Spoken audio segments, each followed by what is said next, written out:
Don't talk over me, said the SJW in a text comment thread.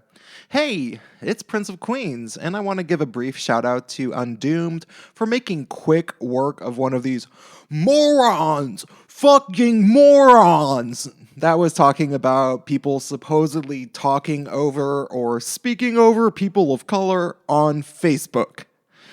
It was in his video response to some idiot who thinks cosplay needs safe spaces, and you should watch it for yourself because Undoomed is funnier than I am.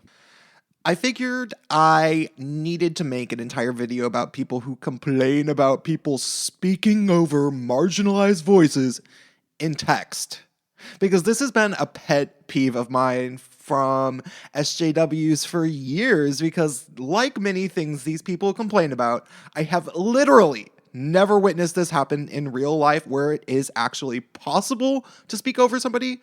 I have never once seen the hypothetical scenario where some white person enters into an activist-oriented space with a bunch of people of color and just refuses to let anybody talk and constantly inserts himself saying, "Not all white people. I don't do that. But wait, what about being colorblind? Why is that such a bad thing?" Truthfully, every time I was around a bunch of activists of color over the past 4 years at least, it seemed like most white people walked on eggshells and almost never said anything at all. And yes, I've hung out with many SJWs in person. I'm sure this speaking over marginalized voices concept happened once upon a time, maybe even semi-frequently, but it has now seemed to have evolved into an almost folkloric trope that became so popular to reference and complain about in recent years that people bring it up not simply when it doesn't actually apply, but seemingly only when it doesn't actually apply. Like in an internet comment thread. I tried to do a bit of historic background research to potentially come up with some sort of origin story of how this speaking over marginalized voices complaint made its way onto the text-driven internet, but I realized that that would be hard to pin down.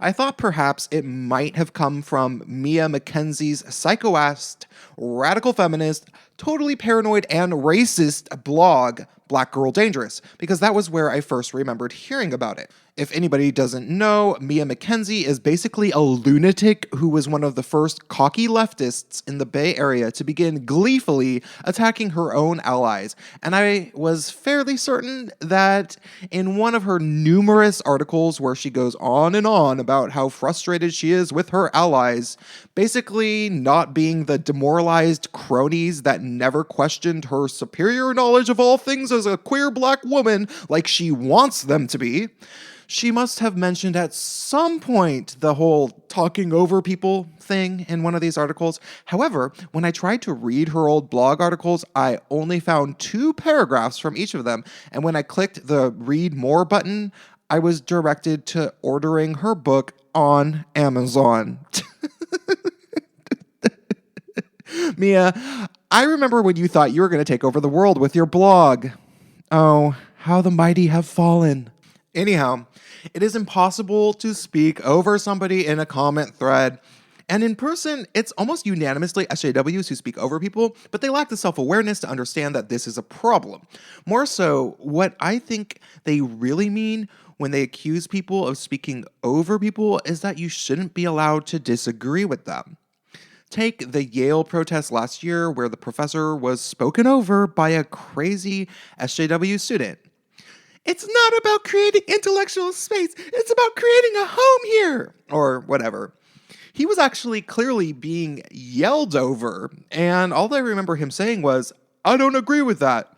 And yet, I got into an argument with SJW who said somehow he was the one speaking over her, I guess because she was black and he disagreed? That's the only sense I can make of it. And for the record, when I argued with this person, he accused me of speaking over them. What I wonder is whether or not an SJW has ever had any success in terms of getting somebody to supposedly stop speaking over marginalized voices on the text portions of the internet in the way that they try to. Let's imagine a scenario in which this might theoretically happen. "You really need to check your privilege and stop trying to speak over women of color." Oh my God. I'm really sorry. How should I speak to you? Respectfully and without trying to insert your privilege into the conversation. Oh, okay. So what do you want me to say? I'm all yours. Guide me. How should we have this productive conversation? Well, you could stop making every conversation about you and your feelings, for one. Okay, sure. Fine. So what do you want to talk about? I wanted to talk about how this movie was blatantly disrespectful towards women of color. Okay, so talk about it. What do you have to say? I was already talking about it until you derailed the discussion. Fine, I'm sorry. Go ahead and talk.